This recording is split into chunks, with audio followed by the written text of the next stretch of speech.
पश्चिम भारत के एक छोटे से राज्य में धर्मराज नाम का एक बुद्धिमान और न्यायप्रिय राजा रहता था। उसकी प्रजा उसे बहुत आदर और श्रद्धा से देखती थी। राजा धर्मराज लंबा, ऊंचा और बहुत ही रूपवान था। उसके सिर के बाल घने और काले थे और उन्हें काटने का काम सिर्फ उसका खास नाई करता था, भोलू। भोलू कई वर्षों से यही काम कर रहा था। वह खुद को शाही नाई कहता था और उसे इस पर बहुत गर्व था। लेकिन भोलू एक ऐसी बात जानता था जो पूरे राज्य में और कोई नहीं जानता था। असल में राजा के सिर पर दोनों ओर छोटे छोटे 2 सींग उगाए थे। यह बात सिर्फ राजा और भोलू को ही पता थी। जब भोलू ने पहली बार यह देखा तो वह हैरान रह गया। लेकिन राजा ने उसे चेतावनी दी और सख्त निर्देश दिए।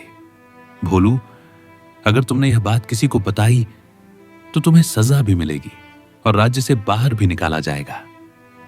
डरे हुए भोलू ने राजा को वचन दिया, महाराज, आप निश्चिंत रहिए, यह राज मेरे मन में हमेशा सुरक्षित रहेगा।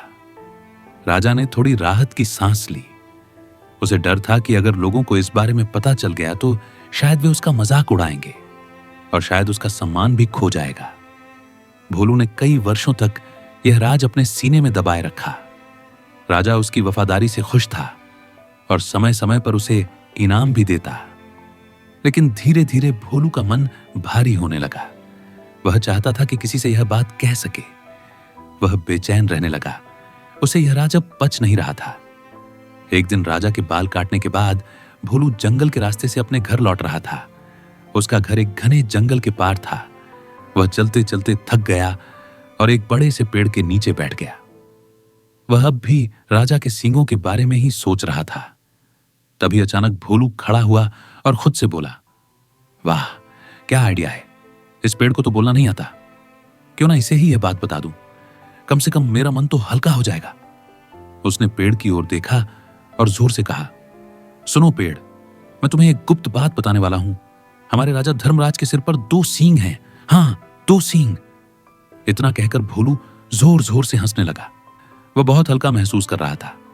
उसके बाद वह अपने घर चला गया, शांत और संतुष्ट। अगले दिन एक लकड़हारा जंगल में आया। उसी पेड़ को देखा और सोचा, इसकी लकड़ी तो बहुत अच्छी है, इससे ढोल बनाएंगे। उसने पेड़ काटा और लकड़ी एक ढोल बनाने वाले को बेच दी। ढोल वाला बहुत कुशल था। उसने उस लकड़ी से एक सुंदर और दमदार ढोल बनाया।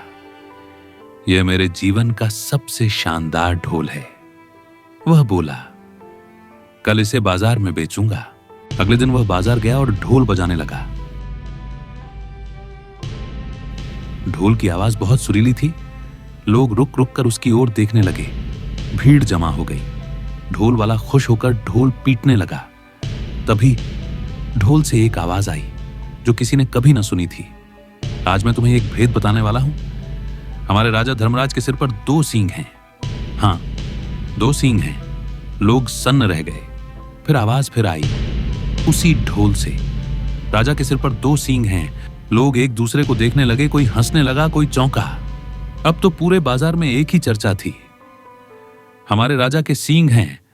लोगों ने गाने बना लिए, ताने मारने लगे। राजा को जब यह खबर मिली तो वह आग बबूला हो गया। उस ढोल वाले को फौरन मेरे सामने लाओ। राजा गरज उठा। ढोल वाला कांपता हुआ दरबार में लाया गया। महाराज, मैंने बस एक लकड़हारे से लकड़ी खरीदी थी, उससे यह ढोल बनाया। मुझे नहीं पता था यह ढोल ऐसी बातें करेगा। राजा ने लकड़हारे को बुलाया। उसे पूछा, यह लकड़ी कहां से लाए थे? लकड़हारा डरते हुए बोला, महाराज, जंगल के एक पेड़ से, पर मुझे नहीं पता था यह सब होगा। राजा चुप हो गया। अब उसका ध्यान भोलू की ओर गया। भोलू को बुलाओ, वह बोला। भोलू कांपता हुआ आया। राजा ने उससे पूछा, भोलू, क्या तुमने किसी से मेरा भेद बताया? भोलू सिर झुकाकर बोला, महाराज, मैंने किसी इंसान से कुछ नहीं कहा, पर एक दिन मैं थक कर एक पेड़ के नीचे बैठा था। आपके सींगों की बात मेरे मन में घूम रही थी और मैंने वो बात उस पेड़ से कह दी। सोचा, पेड़ तो किसी से कुछ कहेगा नहीं।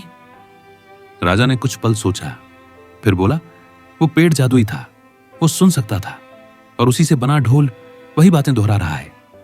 अब तीनों, भोलू, लकड़हारा और ढोल वाला, सजा के डर से कांप रहे थे। लेकिन राजा धर्मराज बुद्धिमान भी था और न्यायप्रिय भी। उसने कहा, तुम तीनों निर्दोष हो, यह गलती तुमसे नहीं हुई, मैं तुम्हें क्षमा करता हूं। तीनों ने राजा को नमन किया और भावुक होकर बोले, राजन, आप सच में महान हैं, हम आपके आदरणीय रहेंगे।